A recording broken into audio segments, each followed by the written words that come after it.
Have you ever felt like politicians are more focused on winning for their party than doing what's best for the people? You're not alone. Today, we're diving into real-world examples of how political parties sometimes prioritize their own interests over the nation's well-being. And trust me, some of these might leave you shaking your head. First up, let's talk about something that hits home for millions of Americans: government shutdowns. These happen when Congress can't agree on a budget, and suddenly, hundreds of thousands of federal workers go without pay. Remember the 2013 shutdown? It lasted 16 days because Democrats and Republicans clashed over funding for Obamacare. Or how about the 35-day shutdown in 2018 to 2019 over a border wall? Both parties were locked in a game of political chicken. And guess who suffered? Yep, federal workers and the American public. Next, let's talk about gerrymandering. It sounds boring, but it's one of the sneakiest ways politicians lock in power. Here's how it works. Parties redraw district lines to make sure their candidates always win.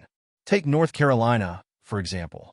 The courts had to step in because maps drawn by Republicans were so unfair that they diluted the voting power of Democratic-leaning communities. Instead of fair elections, we get rigged maps. And that's a win for the party, but a loss for democracy.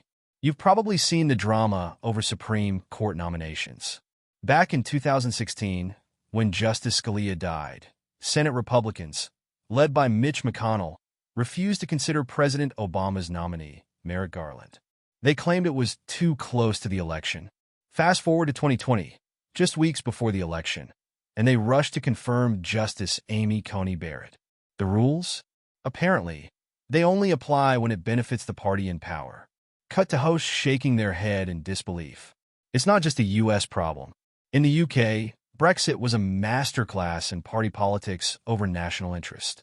Parliament was deadlocked for 3 years as political parties fought over deals, deadlines, and power plays. The result? Economic uncertainty, a weakened currency, and businesses pulling out of the UK. All that chaos just to avoid being seen as weak by their party base. Yikes! Let's talk about COVID-19. In the U.S., public health decisions turned into political battlegrounds. Mask mandates, lockdowns, and vaccines became symbols of party loyalty. Some leaders downplayed the virus to keep the economy open, while others enforced stricter measures.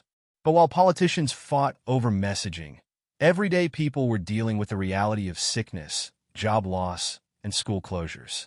Party politics got in the way of a united, science-based response. And then, we have outright corruption. In Brazil, Operation Car Wash revealed that politicians from all major parties were taking bribes in exchange for public contracts. It led to multiple arrests, including a former president. When the people finally learned the truth, it wasn't just shocking, it was infuriating. They realized that while they were struggling to make ends meet, politicians were lining their pockets. So, what do we do about it? Democracy works best when we hold politicians accountable. Ask questions. Demand transparency. And most importantly, vote. Politicians only prioritize their party over the country because they think they can get away with it. But if we stay informed, they won't. Politics is supposed to be about serving the people, right? But sometimes, it feels like politicians are more focused on winning for their party than doing what's best for the country. Today, we're diving into two big examples where partisanship arguably took priority over national interest. Stick around, because one of these might surprise you. Let's take it back to 2011. America's roads and bridges were literally falling apart. President Obama proposed the American Jobs Act, a plan to pour $447 billion into rebuilding critical infrastructure and creating jobs. Sounds like a no-brainer, right? Not for Republicans in Congress. Despite bipartisan calls for infrastructure reform, Republican leaders flat out rejected Obama's proposal. Their reasoning? They claimed it was too expensive and would add to the national debt. But here's the twist. Economists argued that investing in infrastructure actually boosts economic growth. And guess what? Years later, Republicans supported a very similar infrastructure bill under a different president, one whose name rhymes with frump. Critics say this wasn't about policy, it was about political strategy. By blocking Obama's plan, Republicans weakened his presidency ahead of the 2012 election. And while the politicians played chess, Guess who paid the price? You. Your daily commute, your bridges, your roads. Was this party over country? You tell me. Next up, let's talk about immigration. It's one of the most divisive issues in American politics. But when President Biden proposed a pathway to citizenship for dreamers, things got messy. Biden's plan was aimed at offering legal protection for people brought to the U.S. as children. It also focused on modernizing the immigration system and boosting border security. Seems like something both sides could get behind, right? Wrong. Republicans opposed the plan, calling it a border crisis, and argued it would encourage illegal immigration. But here's the catch. Biden's plan actually increased border security measures too. Critics say Republicans weren't rejecting it because it was bad policy. They were rejecting it because it was Biden's policy.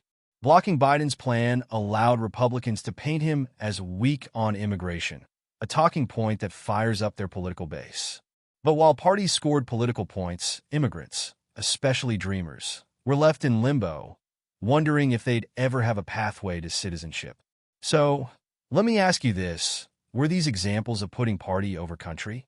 Blocking infrastructure that we all rely on and stalling immigration reform that could bring clarity to millions of lives?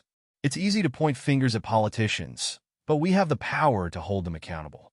Demand better, stay informed, and vote. That's it for today. If you found this video eye-opening, hit that like button, share it with a friend, and let us know in the comments. Do you think these were party first moves? Thanks for watching.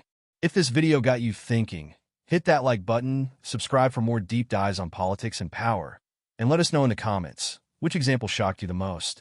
We'll see you next time.